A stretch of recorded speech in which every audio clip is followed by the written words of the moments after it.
What if I told you that the Roman Empire didn't fall because of barbarians, corruption, or economic collapse, but because of climate change? Today, we're uncovering the shocking truth about how global warming destroyed one of history's greatest civilizations, and why this ancient catastrophe could be repeating itself right now. Stick with me for the next 30 minutes because what you're about to learn will completely change how you view both history and our current climate crisis. The Roman Empire rose during a period of stable and favorable climatic conditions which deteriorated during the empire's 3rd century crisis. This isn't just academic speculation, it's a story written in ice cores, tree rings, and ancient pollen that reveals how climate directly shaped the destiny of Rome. And what's truly terrifying is how these ancient patterns are repeating today with alarming precision. But before we dive into the evidence, let me ask you this. When you think about the fall of Rome, what comes to mind? Probably images of barbarian hordes storming the gates, right? Well, what if I told you that those barbarians were actually climate refugees? People forced to migrate because their lands had become uninhabitable due to dramatic climate shifts. This is the untold story of Rome's collapse, and it begins with a period historians call the Roman climate optimum. For nearly 3 centuries, from around 200 BCE to 150 CE, the Mediterranean enjoyed unusually stable and favorable climate conditions. This Roman climate optimum wasn't just good weather. It was the engine that powered Rome's unprecedented expansion. With reliable rainfall and predictable growing seasons, Roman agriculture flourished, allowing the empire to feed its massive population and fund its military conquests. The Mediterranean was essentially a giant agricultural machine running at peak efficiency. But here's the question you're probably asking yourself. If the climate was so perfect, what went wrong? The answer lies in a series of climate shocks that began around 150 CE. Shocks that would ultimately unravel the fabric of Roman civilization. And the first major disruption came not from natural climate cycles, but from a single catastrophic event. A massive volcanic eruption in AD 169 that spelled the inevitable end of an unusually stable chapter of climate history. This eruption, likely from a volcano in what is now Indonesia, sent enormous quantities of ash and sulfur into the stratosphere, triggering what historians call the Antonine Plague period. But contrary to popular belief, the plague wasn't the primary killer. It was the climate disruption that followed the eruption that devastated Rome. As temperatures plummeted globally, crops failed across the empire, leading to famine and social unrest. Now here's where it gets truly fascinating. This wasn't an isolated event. New paleoclimate evidence helps to explain why the Huns suddenly moved west in the 4th century. They weren't just aggressive nomads. They were climate refugees driven from their Central Asian homelands by unprecedented droughts and temperature shifts. As the Huns moved westward, they displaced other tribes, creating a domino effect of migration that ultimately brought pressure on Rome's borders. But let's pause for a moment and consider something truly mind-blowing. The Roman Empire experienced an initial period of climate optimum, followed by a series of both climate crises and pandemics that would test its resilience to the breaking point. This pattern, climate stability followed by rapid deterioration, is something we're seeing today with disturbing similarities.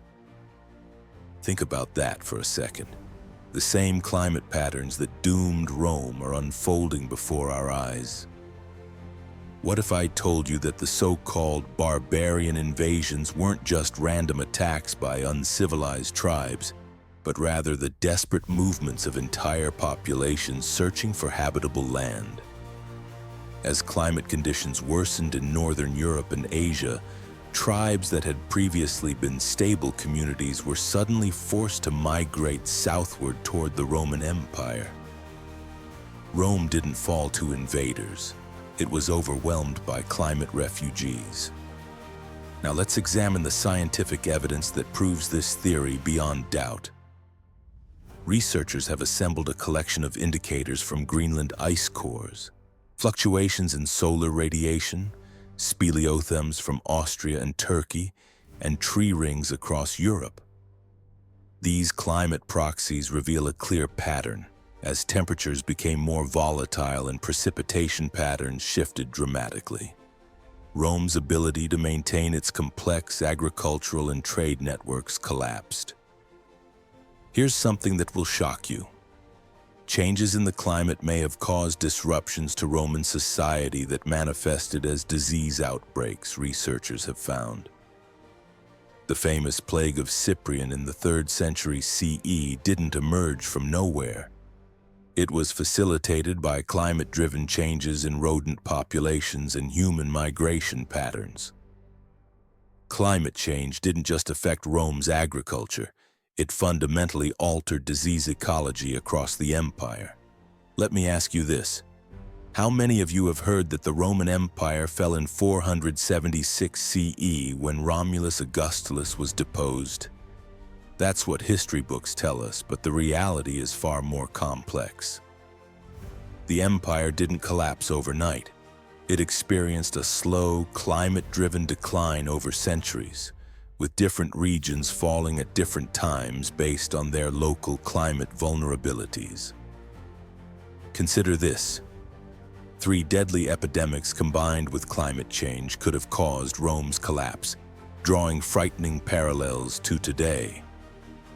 The Antonine Plague, 165 to 180 CE, the Plague of Cyprian, 249 to 262 CE, and the Justinianic Plague, 541 to 549 CE, all occurred during periods of significant climate disruption. These weren't isolated events, they were interconnected crises that overwhelmed Rome's ability to adapt. But here's where it gets truly relevant to us today. The Roman Empire's experience offers a warning about what happens when a complex civilization faces multiple simultaneous climate shocks. Growing scientific evidence from modern climate science is loaded with implications for the environmental history of the Roman Empire and its successor states. We're not just studying ancient history. We're examining a blueprint for civilizational collapse that could apply to our own time. What if I told you that Rome's agricultural system, the backbone of its economy, was incredibly vulnerable to even small climate shifts? Roman farming relied on predictable seasonal patterns that began to break down in the 3rd century. Without modern technology to adapt, crop failures became widespread, leading to food shortages, inflation, and social unrest. The empire's vast infrastructure network designed for stable climate conditions couldn't cope with increasing volatility. Now let's talk about something most historians ignore: the role of solar radiation fluctuations in Rome's decline. Recent research shows that periods of reduced solar activity coincided with Rome's most difficult times, including the crisis of the 3rd century when the empire nearly collapsed. When solar radiation decreased, temperatures dropped, growing seasons shortened, and harvests failed, creating a perfect storm of economic and political instability. But here's the twist you won't find in most history books. The Western Roman Empire didn't actually fall in the traditional sense. It transformed. The Eastern Roman Empire, later known as Byzantium, survived for another 1,000 years by adapting to changing climate conditions. They shifted agricultural practices, modified trade routes, and developed more resilient infrastructure. The lesson here is clear. Civilizations don't have to collapse when climate changes. They can adapt if they have the foresight and political will. Let me pause and ask you to consider this. When you look at today's climate challenges, do you see parallels with Rome's experience? Rising sea levels threatening coastal cities, droughts disrupting agriculture, climate refugees migrating across borders. These aren't new problems. They're the same challenges that tested Rome's resilience nearly 2,000 years ago. What if I told you that the most dangerous period for Rome wasn't when climate change began, but when it accelerated? The transition from stable conditions to volatile ones created uncertainty that paralyzed decision-making at the highest levels of Roman government. Leaders who had succeeded in stable conditions found themselves completely unprepared for the rapid changes that followed. Sound familiar? Here's something that will make you rethink everything you know about Roman history. The so-called Dark Ages that followed Rome's decline weren't just a period of cultural regression. They were a direct result of climate deterioration.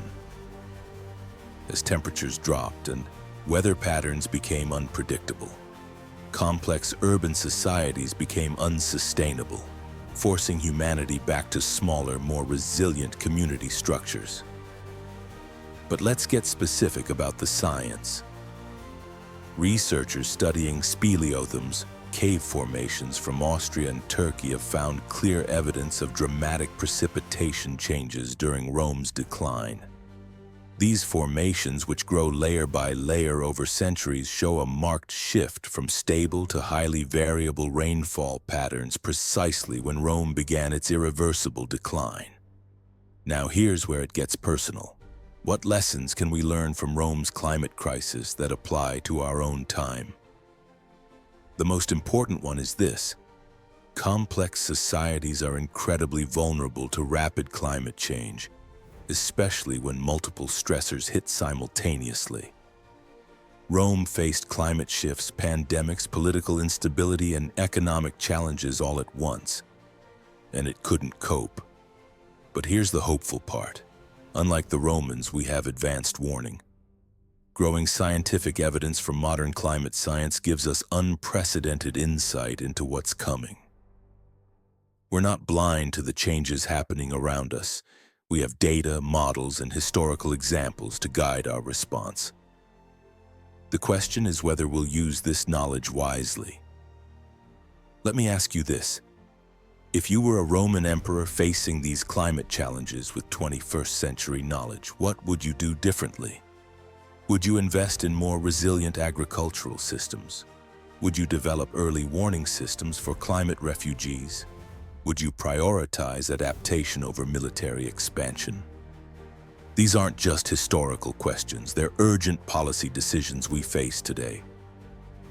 What if I told you that Rome's greatest failure wasn't military or political, it was a failure of imagination?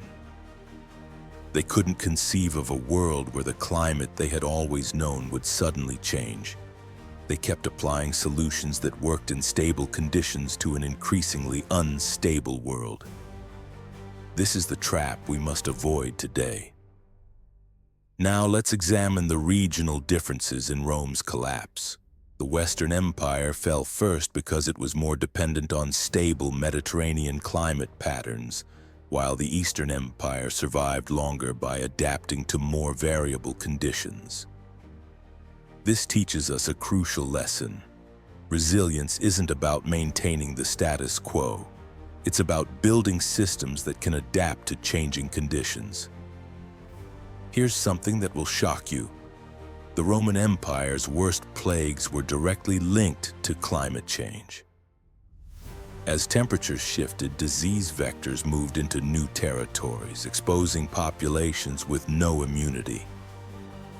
The plague of Cyprian, which may have killed up to 5,000 people per day in Rome at its peak, was facilitated by climate-driven changes in rodent and insect populations. But let's talk about solutions, not just problems. What can we learn from Rome's partial successes in adaptation? The Eastern Roman Empire developed sophisticated water management systems, diversified their crops, and created more flexible trade networks. They didn't prevent climate change. but they built resilience into their society that allowed them to survive for centuries after the West collapsed. Now, here's where it gets really relevant. The current rate of climate change is happening much faster than what Rome experienced. While Rome had centuries to adapt to gradual changes, we're facing changes that would have taken centuries in Roman times compressed into just decades. This means our window for action is much smaller, but our technological capabilities are vastly greater. Let me pause and ask you to consider this. When future historians look back on our time, will they say we were the generation that had the knowledge but lacked the will to act? Or will they say we rose to the challenge, learning from Rome's mistakes to build a more resilient civilization? What if I told you that the most valuable lesson from Rome's climate crisis isn't about what went wrong, but about what could have gone right? Imagine if Roman leaders had recognized the climate signals early and invested in adaptation measures. Could the empire have survived? We'll never know, but we have the chance to write a different ending for ourselves. Now let's examine the economic dimension of Rome's climate crisis. As agricultural productivity declined due to changing climate conditions, the empire's tax base shrank while military spending increased to protect borders from climate refugees. This created a fiscal death spiral that no amount of political reform could fix, a warning for modern economies facing similar pressures. Here's something most people don't realize. The Roman Empire actually had early warning systems for climate-related disasters. Their network of observers throughout the empire tracked weather patterns, harvests, and river levels.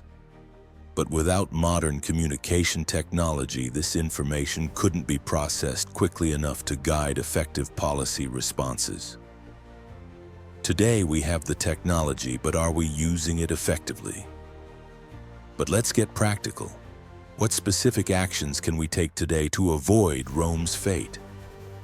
First, we need to build agricultural systems that can withstand climate volatility, just as the Eastern Romans did. Second, we must develop early warning systems for climate migration. Third, we need to create economic models that don't depend on stable climate conditions. These aren't futuristic ideas, they're lessons from history. Now, here's where it gets deeply personal. Your individual actions matter, but systemic change matters more. Rome didn't collapse because of individual failures. It collapsed because its systems couldn't adapt to new conditions. Similarly, our challenge today isn't just about recycling or driving electric cars. It's about transforming our economic, political, and social systems to be resilient in a changing climate. Let me ask you this. What legacy do you want to leave for future generations?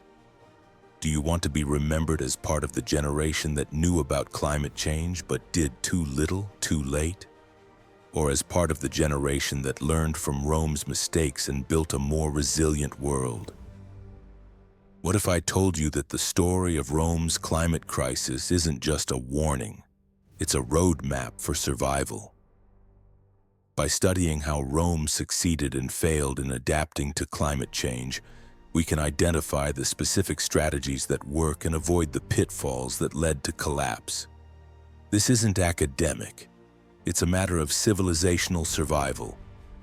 Now let's examine the cultural dimension of Rome's decline.